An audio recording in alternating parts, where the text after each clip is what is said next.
It is my pleasure to now start the second half of the symposium. And before the break, we left off with the topic of exploring and understanding biodiversity.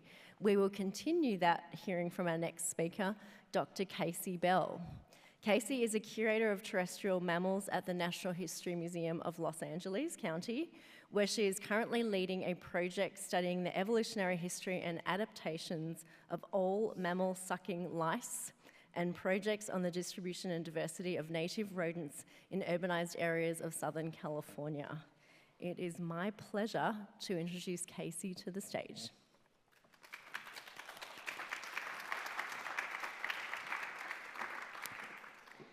Thank you. It's a real pleasure to be here today. I'm going to talk about some small things. I'm going to tell some small stories about some small organisms. So I'm going to just preface this. The next slide may be a little uncomfortable for some of you, but this is my parasite slide. Parasitism is pervasive across the tree of life. They have been proposed to play a role in everything from maintenance of sexual reproduction to driving diversification and even promoting functioning immune systems. But there's still a lot that we don't know about parasites. In addition to all of this unknown thing, I'm also on a quest to get people to appreciate them a little more. Hence, in my title, I call them charismatic mini-fauna, and I hope that you will come to think of them as charismatic as well. So, the kind of big picture questions that I'm investigating with my research are, how did these systems evolve? And what is the history of the parasites? And kind of how does this all come together in a community or with these associated organisms? And so I'm going to be talking about my research today in the context of a relatively widespread charismatic mini-fauna, chipmunks. So there are two major groups of chipmunks in North America. There are the western species, which are 23 species of closely related chipmunks in the western North America, and then in the east, we have one species here, the eastern chipmunk. And their diversity, distributions, and relatively recent divergences make them a good group to study parasitism and how these groups co-evolve or co-diversify. So here is my phylogeny. If you were here this morning, we've seen a few, but I'm actually going to walk through this a little bit. So this is a tree of the evolutionary relationships of chipmunks. So you can see there's a clade marked in blue of Western North American chipmunks of about 23 species. Then there's the Eurasian chipmunk, which is in Eurasia, and then the Eastern chipmunk, which is in green, which is the one that's found here. So this is a clade, which means that this is a closely related group of lineages or species, and they share a common ancestor. And they're more closely related to one another than they are to anything else that is shown in this tree. We also have the Eurasian chipmunk and the Eastern chipmunk as sister species. So these two species are more closely related to one another than they are to any of the other chipmunks. Even though the Eastern chipmunk is found in North America with the Western chipmunks, its closest relative is actually the Eurasian chipmunk. So now that we're oriented, we have our 23 Western chipmunks and the Eastern chipmunks. I'm going to go ahead and transition to their charismatic microfauna, the lice. So, ectoparasitic sucking lice. This is something many of us are familiar with. These are small insects. They're flightless. They feed on mammalian blood. They spend their entire life cycle on a host, which means that they can't really disperse very well. And this is one of the reasons they're generally thought to be host-specific, and they require contact to transfer between hosts. So this is why when there's an outbreak in like a school or among children, it's usually because they are sharing hats or brushes or things that are physically transferring the lice between individuals. The two lice I'm going to talk about at first. The first one is the Eastern chipmunk louse. It is in the family Hoplopluridae. It is Hoploplura erratica. And then we have the Western chipmunk louse. Same family, same genus, different species, Hoploplura arboricola. This species of louse has been found on all species of Western chipmunks and only on Western chipmunks. And the other is true the same of the Eastern chipmunk louse. It has only ever been found on Eastern chipmunks. So, high host specificity and minimal switching of parasites between host species has been kind of the paradigm of lice. They are thought to be very host-specific, not be able to move very well among different host species, and this suggests that they're really highly adapted or specialized to a host species. So my questions are, what can studying these lice tell us about the history of the chipmunks and about how they have diversified together? I'm also interested in understanding how these lice are adapting to different host species. So to study this, I generated a phylogeny, which is that evolutionary tree of relationships among the Hoplopleura samples from eastern and western chipmunks. I had eastern chipmunk louse 3 samples and 40 samples of the western chipmunk louse. I'll just point out here on the far left is a picture of some lice next to a dime. You can see that these insects are about the size of the 0 on a dime, so they're pretty small. My samples not only came from field collections, they also came from combing mammal natural history collection specimens. And this is one I'm going to come back to. This is a cliff chipmunk that was collected from New Mexico in 1957 by Jim Findley. And then he collected this chipmunk. He didn't collect ectoparasites from it, put the specimen into the collections, and then I came back many years later and combed the skin and got a louse off of that chipmunk skin. To do these analyses, we take that tiny little louse, we make an incision in the abdomen, do DNA extraction, sequence the fragments, do a whole genome sequencing, then we assemble individual genes or loci, and then use those to generate a phylogeny. For the detail-oriented people, it's about 1,100 genes. The tree I'm going to be showing you is a concatenated IQ tree, but the same relationships hold in the species tree. So this is my pretend tree to show you what we would expect the relationships to be if the lice mirrored the relationships of the host. We would have one clade of closely related lineages of western chipmunk lice and one clade of closely related lineages from the eastern chipmunk. So this is the phylogeny. It is statistically well supported. So as I said, this is a maximum likelihood concatenated tree. And the bootstrap values, again, this is only for those who care about these things, but the bootstrap values are 100 on all of the nodes except for the one that is marked as a 97. So that's a really high support relationship for these relationships. And there is a signal that these lice are diversifying in tandem with their hosts. So first, we have this group of closely related chipmunk species that are called the Southern Rocky Mountain species group or the Quadrivitatus group. And all of their lice are more closely related to one another than they are to the other lineages in the tree. And we have this other group of hosts. These 3 species of chipmunk hosts are closely related. It's not surprising that their lice would form a closely related group. Same for this. This is the Pacific Northwest group of chipmunks. Closely related species live in the same area, and their lice are also closely related to one another.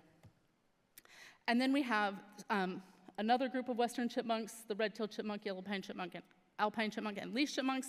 Again, a fairly closely related clade of chipmunk hosts, and their lice are diversifying in association with them. However, I skipped over this clade here. So this is the eastern chipmunk louse. So these Hoplopleura erratica samples are not where we would expect them to be. In fact, if you remember, Hoplopleura erratica should be distantly related to the western chipmunk lice, but in fact, it's not. And this one clade on the bottom of the western chipmunk lice is more closely related to the eastern chipmunk louse than it is to the other western chipmunk lice. Again, if we were just compare this to the tree, the host tree, the chipmunk phylogeny, we would see that these relationships do not match one another. So this has led to some questions and some need for some resolution. So the first, what does this mean, is that there really aren't 2 species of lice on North American chipmunks. These Hoplopleura are actually really only 1 species. This has been backed up by some morphological examinations, and we have looked at the lice, and there's actually no characters that distinguish these 2 species from one another. And in fact, it's a bit of a mystery as to why they were designated as 2 species, except that people often use host associations as a trait to designate new species.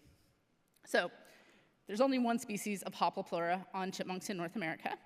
And the way that I think this happened is that the eastern chipmunk actually got its louse from western chipmunks.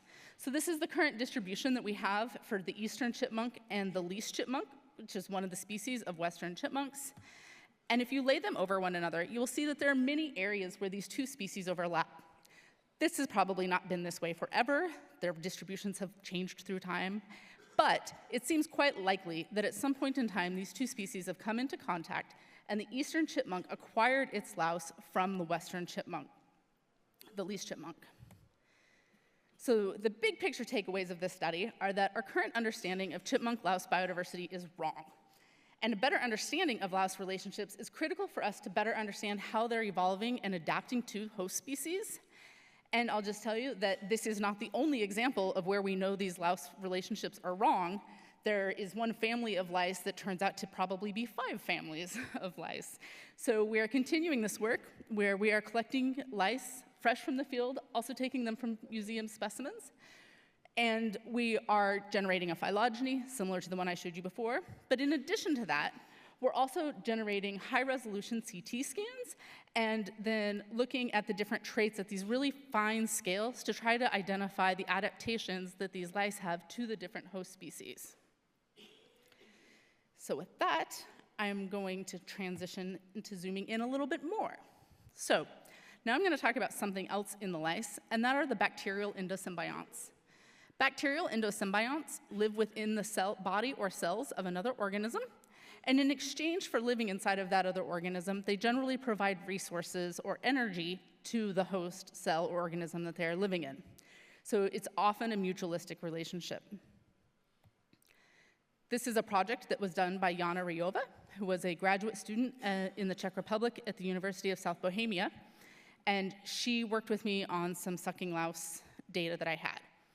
We know that sucking lice have undergone a series of endosymbiont acquisitions and losses because the phylogenies and the relationships of these endosymbiotic bacteria are not at all close to what we see in the hosts.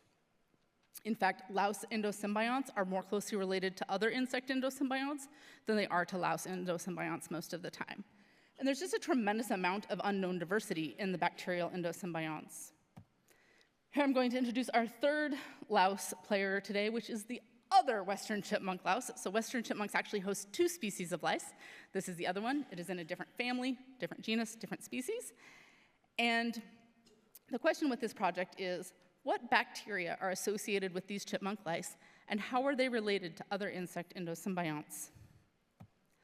So, same approach as before. This is actually the data that I used to do the Neohaemidopinus phylogeny.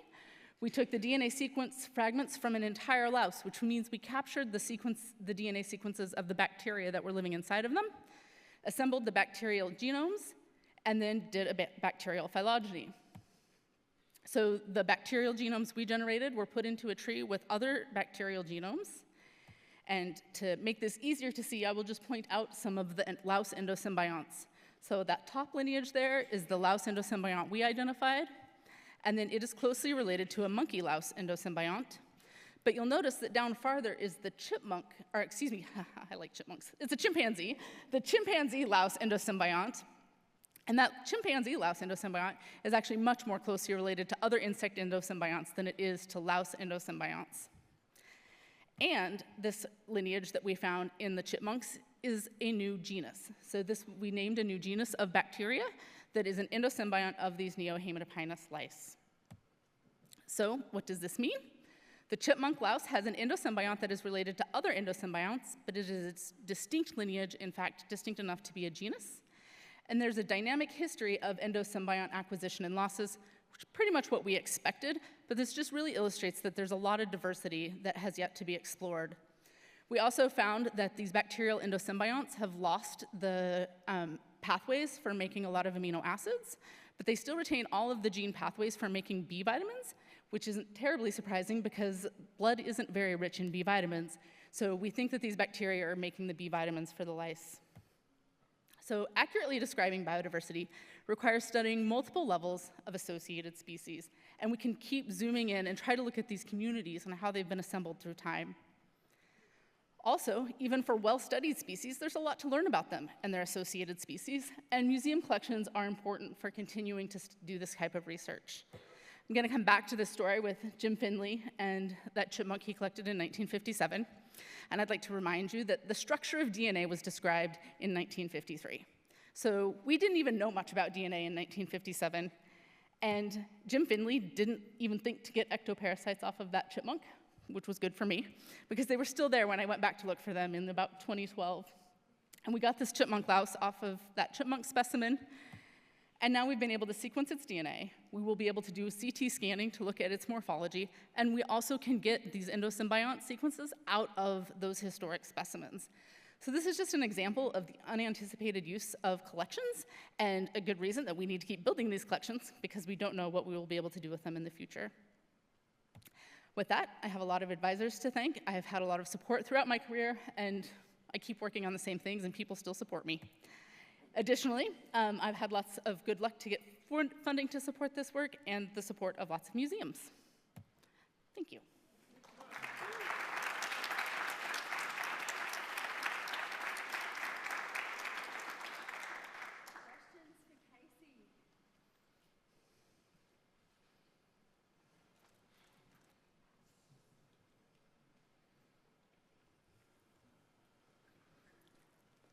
Hey, Kayce, thank you. I don't know anything about endosymbionts, but since you said they appear to have had losses and gains, how does a louse acquire an endosymbiont? That's a great question, and I'm going to do some big hand-wavy thinking explanations here. It's not really clear. Sometimes they're probably acquiring them from the environment, and then over time that relationship evolves. What's really interesting is actually in those chipmunk lice, we found another lineage of an endosymbiont that has been associated with the other species of louse on chipmunks. So it's also possible that they are acquiring endosymbionts when they're parasites of the same hosts. Very hand-wavy. Right, well, much still to learn, right? Yes, there's still a lot to learn. Kayce, amazing talk. So the next step over, I don't know a lot about lice either. And so how does one louse get from one chipmunk to the other?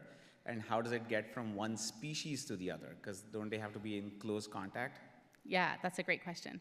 So they generally do have to be in contact. They have to come into contact with one another. It's generally thought that most lice are probably transmitted from mother to offspring, right? That makes the most sense. They could also, though, be transmitted during mating events. When you're pulling lice off of a specimen, you often find them concentrated in genital regions. They're probably hoping to find another host that way. The other way is through nesting materials, or if they're sharing a nest, or if one chipmunk has been there and left and then another one runs it out.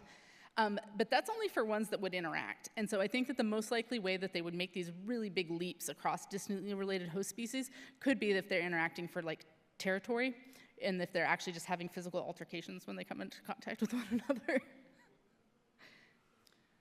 Hi, thanks for your talk. Using humans as a springboard, we know that there are two different lineages of lice in humans, and the divergence times have been estimated for head lice versus pubic lice. Are there any examples in any other mammals that you know of where two different lineages or species of lice occur on the same individual's body? Yeah, so that's true with the chipmunk lice. Thank you for that question. It's perfect. There are several instances where we know that lice from different families are parasitizing the same host species, and they do seem to have different histories of how they came to be on those hosts. But that's one of the projects that we're working on with this project we're doing now, is we actually want to do things like study claw size and look at their piercing mouth parts to see if the two distantly related lice that are now parasitizing the same hosts have converged on the same adaptations to parasitize the same hosts, because it happens across there's some examples in mice and squirrels and chipmunks and humans. So that's one of the things we want to look at. Thank you.